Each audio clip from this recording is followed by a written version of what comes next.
no puede No no, me dice nada. no puede no entrar. Vete ahí, hay que hablar, hay que decir esto billete está muy caro. Tú te he dicho que complicar, ¿por qué? Complicación, dice, así yo voy de vacaciones, así yo he dicho, sí, yo voy de vacaciones 27 días. Me complica ahí, no sé, ya he llevado mi pasaporte de Huesca, No, todos los billetes, hay que- ya lo ha llevado. Hay que pagar, No sabemos dónde sale. hay que pagar, ¿Ah? hay que pagar. ¿Pagar cuánto? ¿Cuánto dinero tú tienes? Hay que hablar, hay que Ahora me queda no, hay que decir eso Pilipinas, ¿dónde es Pilipinas? Kaibigan ko yan kung mag... Esa es Filipina dejar, ahora ella entrar ahí, terminar de facturación, ella entra no a hablar. No, hay que no, hay que hablar, hay que pagar. Ha dicho, hablar ir vacaciones. Tu amigo está aquí en las Pilipinas. Yo pagar todos. Pero tú tienes, pero hay que coger. Walang problema. ¿Dónde es su chica? Hay que hablar a su chica. ¿Qué chica? Chica quedar ahí lejos, ahí, esta... ¿Por qué no acompañar tu, ha dicho acompañar tu Joana? Hay que venir aquí. Porque el billete va a gastar. Eso es mucho dinero. ¿Y qué voy a hacer?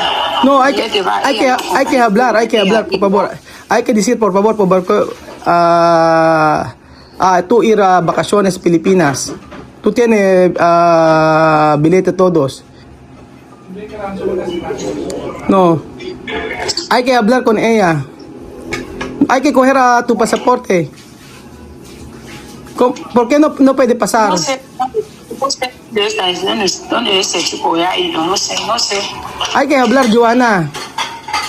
Ano ba yan? Yo voy a hablar con este que suele entrar. Yo le he dicho, por favor, vamos en vacaciones, yo puedo pagar así. Yo voy a estar 27 días. Ajá. Me dice en mi pasaporte que no hay nada. Yo he dicho, es mi primera vez.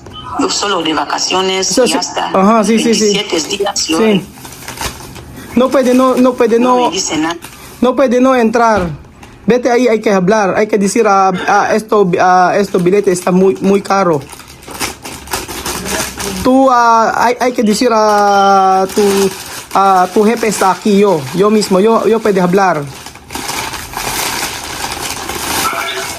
Sí. Hay que Entonces yo no sé dónde este chico puede coger billete en mi pasaporte. No sé dónde él ha ido aquí. vete ahí, hay que hablar, vete ahí, después llamarme. Yo voy a poner. Si no puede entrar, hay que decir a tu... Pero tú estás en la inmigración, no. Buenos días. Sí. Ajá. Ahora siendo ahí. Sí, está en la... Vete ahí a la oficina.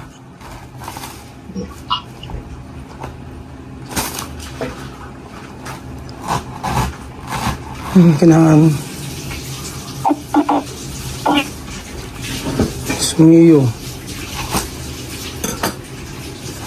Ganyan naman talaga dati, kahit dati pa eh. Ay, Diyos mio. Asa si ano? So, wala pa, ewan ko. Hindi raw inano yung passport nila. Ewan ko ba? Ano nangyari? Ay, kay hablar.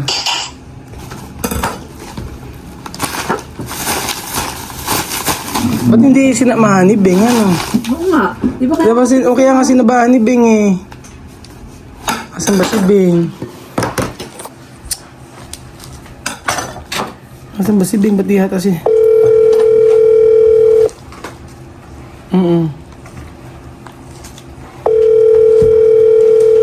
Ano nangyari? Kaya nga sinabi ko sa sasamahan eh. Dati kailan siya dati yun eh, sa may ano. Nag-regreso na siya? Hindi ko nga alam eh, basta sabi nga nung kinuha din passport nila. Ano sabi dito eh? Ewan ko kinuha din passport nila tapos sabi nga nun tatanong yung pera na dala, may pera naman silang dala. Baga baka sa Pilipinas, bakit kaya gano'n? Tapos sinabi niya same company. Oo nga, saan si Ben? Ewan ko, tinatawag ako si Joanna. Ba, hindi siya pwedeng matuloy kasi yung ticket malaki. Babakasyon lang naman eh. Hindi naman maipit sa kanila, sabihin lang nila same company sila. Kagaya ng ginawa ni Gay. Oo. ¿Qué pasa? Joanna, ¿qué ha dicho? Hola. Yo voy a enseñar ahí. Pero Oh, ano nangyari? kasi tinanong saan daw mag-stay, saan mag-ano. Oh, sabihin mo sa'yo na lang. Ayun nga, tapos sabi ko, meron yung dokumento, ewan ko. Papunta na ulit, babalik na ulit kami doon sa may check-in area. Ah, so di pa kayo Tapos nakaka-check-in? kasi sabi, hindi, kaming dalawa, kasi inuna na kami nitong nag-aasikaso sa amin eh. Binalikan namin Beng, ulit sabihin mo, sila. same kayo ng company, ganun na lang. Ganun yung ginawa ko dati sa mami. Same kayo ng company. Oo, So wala pa sa immigration. wala pa. So i-check-in pa lang. Sabihin mo lang, Beng, na same kayo ng company. Saan mag-i-stay sa inyong bahay? Ikaw na umako. Pag ikaw umako, walang problema. Huwag mo sasabihin ako. Ah, sige. Oo, ganun. Basta balitaan mo ako, ne. Kinakabahan ako. Huwag kang kabahan. Relax. Wala pang immigration yan. Wala pang immigration. Joanna, Ha? hay que hablar tu vivir con ella. Sabi mo kung ano kumpanya, baka tanong Oo. siya, kumpanya, ano kumpanya yun? Hay que preguntar qué empresa, hay que preguntar ella qué empresa ella, para tú sabe. Hay que hablar, hay que preguntar, hay que decir tú vivir con ella, ha, no conmigo. Joana, escúchame, ha. Sí, Hay, no, hay que decir tú vivir con ella, ha, no conmigo, con ella. Diyos mío. Kala ko nasa immigration na, abay, ang natawag niya, komplikar, sabi niya. So, faktura pa lang. Check-in baggage pa lang sila. So, kinuha daw yung passport nila. Tinatanong daw ni Joanna, tinatanong daw ng doon kung saan daw titira. Sabi niya, tinatanong kung magkano pera, kinuha yung passport nila. Ngayon, sabi may komplikado raw. Ganon, sabi ko kay Joanna, sabihin mo na ikaw ay titira kay Beng, doon sa may babae. Oo, po pwede yun. Tapos same company kayo kasi ganun yung ginawa. Actually, sinabihan ko na sila nang gagawin. So, kinuha yung passport, pupunta sila ngayon sa sure sa may isang opisina. Usually, ganun lang din naman. Ganyan ba dati? Oo, ganun din nakilala sa mami dati. Kaso nga lang, kasi dati ako, sinabi ko same company kami. Tapos kay mga bata, walang problema sa mga bata. Kaya kailangan, huwag siyang pumayag na hindi siya makalampas kasi may ticket siya. Pagka pumayag siya na ganun, kasi dati ginawa ko, nandun si Jerry eh. Papuntahin ko kaya si Jerry. O kaya sino ba? Wala, siya lang. Hindi, lokal naman yung kasama ni Beng eh. Makakapasok yan. Kaya lang sana walang problema. Nantay ko lang. Nagulat ako, sabi, komplikado daw. Bakit hindi raw kinuha yung passport nila, dinila sa opisina. Sabing ganun. Usually, ang nangyari, tatandaan ko before, talaga dinala sila sa opisina. Tapos, tinanong, nagbayad lang. Ngayon, tinatanong kung magkano dalang pera. May pera naman siyang dala. Baka hingan. Oo, okay lang hingan, walang problema. Basta makapasok lang siya sa immigration. Oo, yun na lang. Kasi kailangan makapasok kasi yung ticket. Alam na niya, yung sasabihin niya. Ano? Pag sa immigration, alam na ni Joanna. Pag sa immigration, alam na, walang problema sa immigration kasi sa sa Equatorial Guinea. Oo. Sabi niya komplikado ayaw daw siyang papasukin. Sabing ganun, ayaw daw siyang papasukin. Check-in pa lang naman yun. So si Beng alam naman na yung gagawin ni Beng eh. Naka-prepare pa naman na. Naku, hindi po pwedeng ganun kasi yung ticket kasi.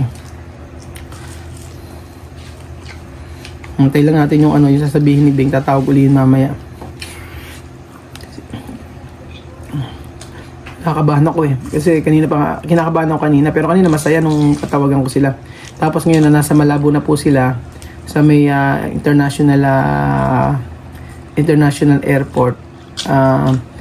Magche-check-in daw sila, kinuha yung passport, tinatanong kung saan magpupunta. Sabi niya magbabakasyon sa Pilipinas, 27 days, ganun. Yun lang naman ang tamang-tama yung sinabi ni Joanna. Yun lang, kaso kinuha daw yung passport nila. Kinuha yung passport nila sa airport. Malit na sila. Ay, hindi na sila 6:30 pa lang naman, 6:30. Ngayon, So 7, hindi, matagal pa, alas 9, ang ano pa nila eh. Abuti nagahan nila. Ang 6:30 ngayon is, atras ba? 12, 7, 8, 12, 6, 7, ako malapit na sila, ano, kailangan makaalis na sila agad. Pero usually na ano naman ito eh, nababago naman yung flight, depende. 6:30 na dito, so kung alas 7 dito, alas 12 doon. Medyo na ng oras yung flight nila, alas 12 ba? Alas 12 flight? Kung 6:30, 30 minutes na lang, kailangan makapasok sila. No? Oo, 30 minutes na lang. 6:30 na ngayon eh, alas 7 yung alis nila. Alas 12. Nasaan na ba sila? Eh, nandun na nga sa international flight. Ngayon, kinukuha nga yung passport nila. Tapos papunta na ng Ethiopia. Malabo, oo, Ethiopia sila, kailangan makaalis sila sa immigration ngayon kasi international army po.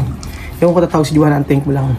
Hindi pwede sila makaalis kasi yung ticket sobrang mahal. Almost 400,000 yun.